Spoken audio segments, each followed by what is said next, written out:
宮本武蔵。第3回。吉川英治。落とし串。3。こいつと見込んだら決して逃さない。かぶりついても相手を屈服させる。また、生殺しにはしておかない。徹底的にやるまでやる。竹蔵の性格は元来そういうたちなのだ。幼少からのことである。血液の中に古代日本の原始的な一面を濃厚に持って生まれてきたらしい。それは純粋な代わりに甚だ野生で、文化の光にも磨かれていないし、学問による知識ともまだなっていない生まれながらのままのものだった。誠の父親の無二歳でさえ、この子をあまり好かなかったのは、そういうところに原因していたらしい。その性質をためるために無二歳がたびたび加えた武士的な折檻はかえって豹の子に牙をつけてやったような結果を生んでしまったし、村の者が乱暴者と嫌えば嫌うほどこの野放しな自然児はいよいよたくましく伸び、人も投げに振る舞い、郷土の山野を我が物顔にしただけでは飽き足らないで、大それた夢を持ってついに関ヶ原までも出かけてきたものだった。関ヶ原は竹蔵にとって実社会の何者かを知った第一歩だった。見事にこの青年の夢はぺしゃんこに潰れた。しかし、もともと裸一貫なのだ。それがために、青春の一歩につまずいたとか、前途が暗くなったとか、そんな感傷は今のところみじんもない。しかも、今夜は思いがけない絵にありついた。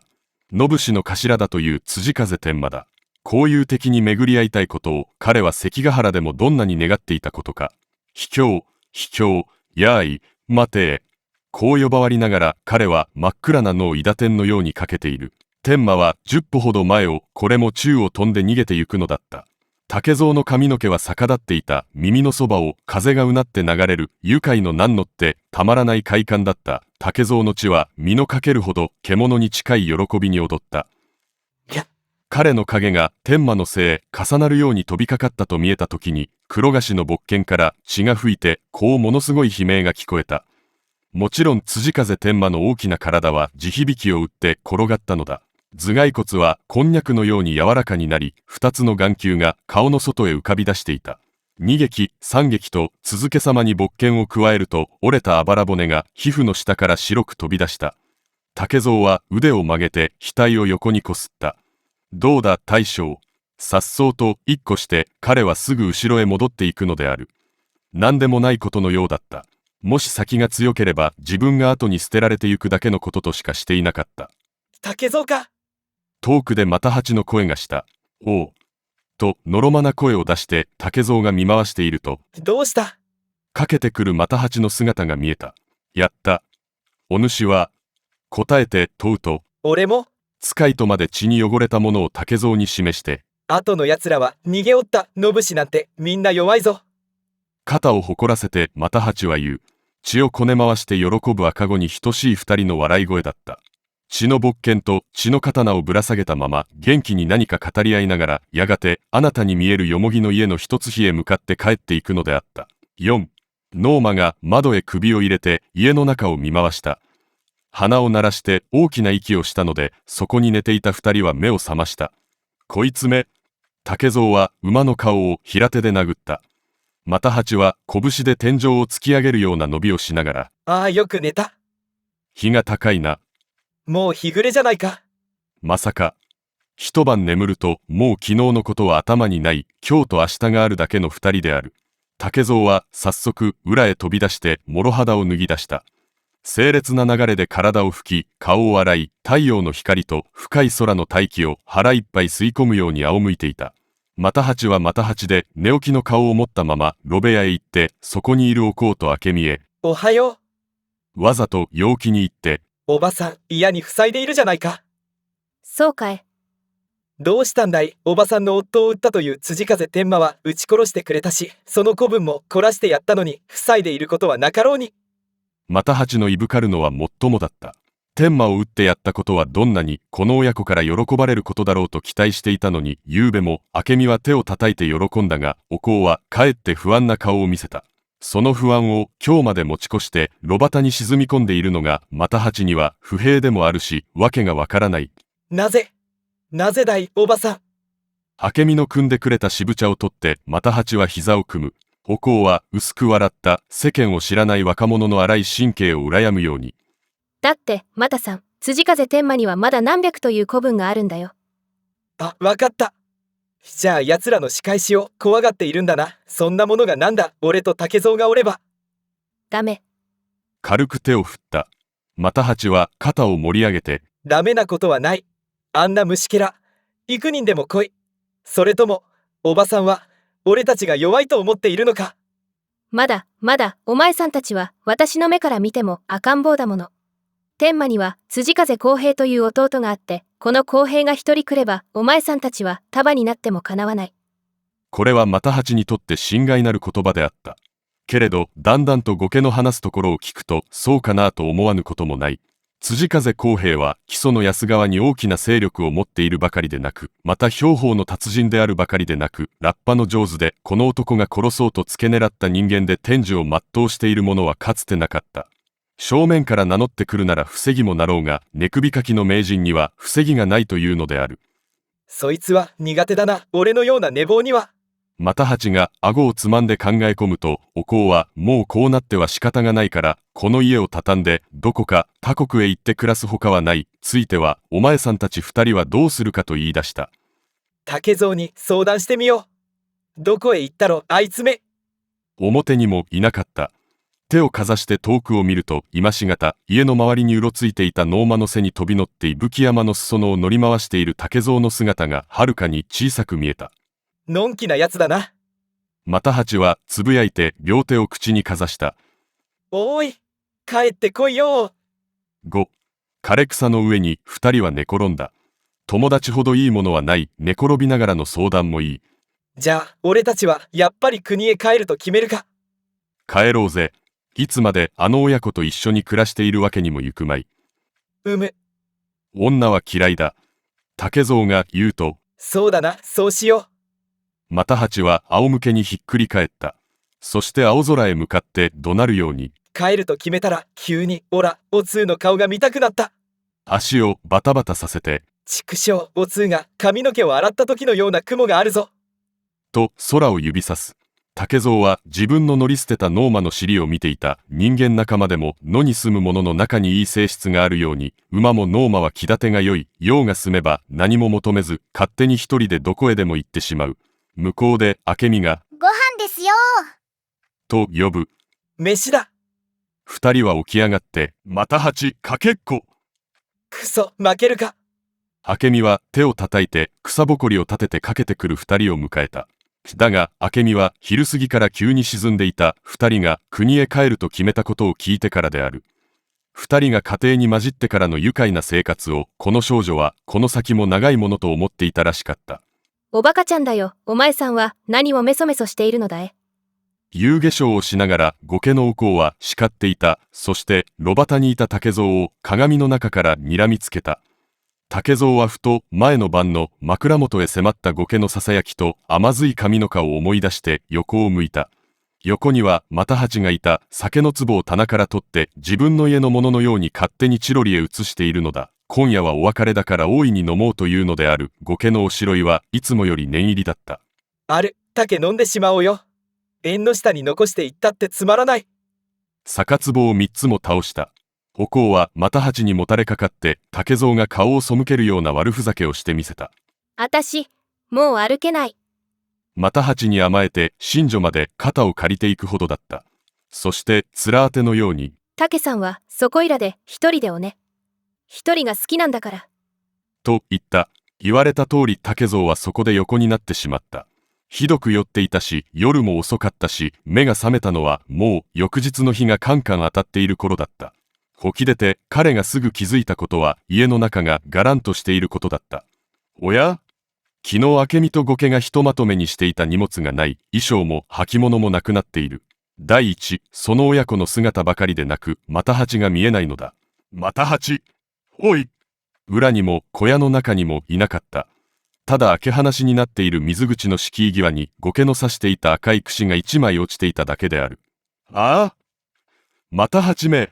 櫛を鼻につけて嗅いでみた。おとといの晩の怖い誘惑をその匂いは思い出させた。又八はこれに負けたのだ。何とも言えない寂しさが胸を突き上げた。アホ！お通さんをどうする気か！櫛をそこへ叩きつけた。自分の腹立たしさより彼を国で待っているお通のために泣きたい気がする。無然としていつまでも台所にぶっ座っている竹蔵の姿を見て、昨日のノーマがのっそりと軒下から顔を出した。いつものように竹蔵が鼻面を撫でてやらないので、馬は流し元にふやけている飯粒を舐め回していた。花見堂。1。山また山という言葉はこの国において初めてふさわしい。播州辰野口からもう山道である朔州街道はその山ばかりを縫って入る国境の棒杭も山岳の背中に立っていた杉坂を越え中山峠を越えやがて相田川の峡谷を足元に見下ろすあたりまでかかると、おやこんなところまで人家があるのかと旅人は一応そこで目を見張るのが常だった。しかも戸数は相当にある。川沿いや峠の中腹や石ころ畑や部落の寄り合いではあるが、つい去年の関ヶ原の戦の前まではこの川の10町ばかり上には古城ながら新面伊賀の神の一族が住んでいたし、もっと奥には飲州境の志戸坂の銀山に金山堀が今もたくさん来ている。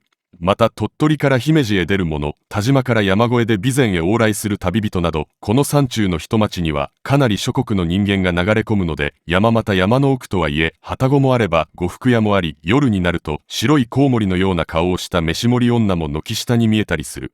ここが宮本村だった。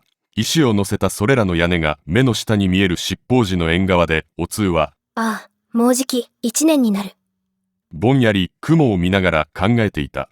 みなしごである上に寺育ちのせいもあろうお通という乙女は香炉の灰のように冷たくて寂しい。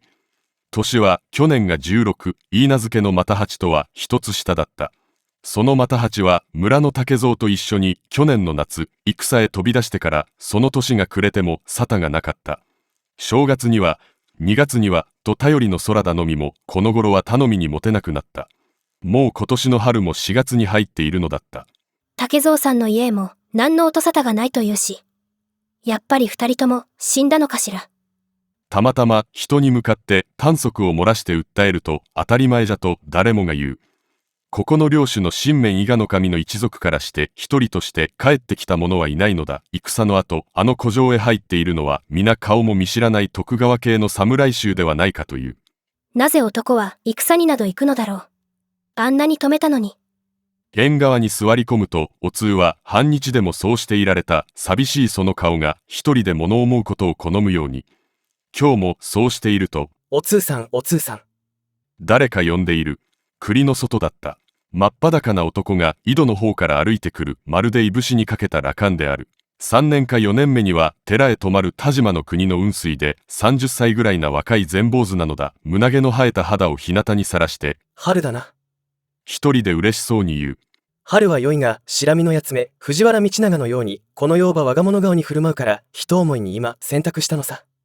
だがこのボロゴロもそこの茶の木には干しにくいし、この桃の木は花盛りだし、わしが生半可風流を介する男だけに干し場に困ったよ。お通さん物干し竿あるか。お通は顔をあからめて、たくあんさん、あなた裸になってしまって着物の乾く間どうする気です。寝てるさ。呆れたお人。そうだ、明日ならよかった。4月8日の乾物会だから甘茶を浴びてこうしている。とたくあんは真面目腐って両足を揃え天上天下へ指をさしてお釈迦様の真似をした。2、天上天下結が独尊。いつまでもご苦労様にたくあんが真面目腐って誕生物の真似して見せているので、お通はほほほ、ほほほ。よく似合いますこと。たくあんさん。そっくりだろう。それもそのはず。わしこそ走ったれた大使の生まれ変わりだ。お待ちなさい。今頭から甘茶をかけてあげますから。いけない。それは謝る。蜂が彼の頭を刺しに来た。お釈迦様はまた慌てて蜂へも両手を振り回した。蜂は彼のふんどしが溶けたのを見てその隙に逃げてしまった。お通は円にうつぶしてああ、お腹が痛い。と笑いが止まらずにいた。田島の国生まれの秋宝沢庵と名乗るこの若い全坊主には房木症のお通もこの青年層の泊まっている間は毎日笑わずにいられないことが多かった。そうそう、私はこんなことをしてはいられない。草履へ白い足を伸ばすと、お通さんどこへ行くのかね。明日は4月8日でしょう。和尚さんから言いつけられていたのをすっかり忘れていた。毎年するように花見堂の花を摘んできて乾物へのお支度をしなければならないし、晩には甘茶も煮ておかなければいけないでしょう。花を摘みに行くのか。どこへ行けば花がある。下の章の河原。一緒に行こうか。たくさん。花見堂に飾る花を一人で摘むのは大変だ。わしも手伝おうよ。そんな裸のままでみっともない。人間は元来裸のものさ、構わん。嫌ですよ、ついてきては。お通は逃げるように寺の裏へ駆けていった。やがて追いかごを背にかけ、鎌を持ってこっそり裏門から抜けてゆくと、沢庵はどこから探してきたのか、布団でも包むような大きな風呂敷を体に巻いて後から歩いてきた。ま、これならいいだろ村の人が笑いますよ。う。なんと笑う。離れて歩いてください。嘘を言え、男と並んで歩くのは好きなくせに。知らない。お通は先へ駆け出してしまう。沢庵は接線から降りてきた釈尊のように風呂敷の裾を偏本と風に吹かせながら後ろから歩いてくるのであった。あははは、怒ったのかい、お通さん。怒るなよ。そんなに膨れた顔すると恋人に嫌われるぞ。村から4、5丁ほど下の間川の河原には両蘭と春の草花が咲いていた。お通は追いかごをそこに下ろして蝶の群れに囲まれながら、もうそこらの花の根に鎌の先を動かしている。平和だな。青年沢庵は若くして多感な、そして宗教家らしい英単を漏らしてそのそばに立った。お通がせっせと花を買っている仕事には手伝おうともしないのである。お通さん、お前の今の姿は平和そのものだよ。人間は誰でもこうして万華の浄土に生を楽しんでいられるものを好んで泣き、好んで悩み、愛欲と修羅のるつぼへ我から落ちていって八寒十熱の炎に身を焼かなければ気が済まない。お通さんだけはそうさせたくないものだな。武蔵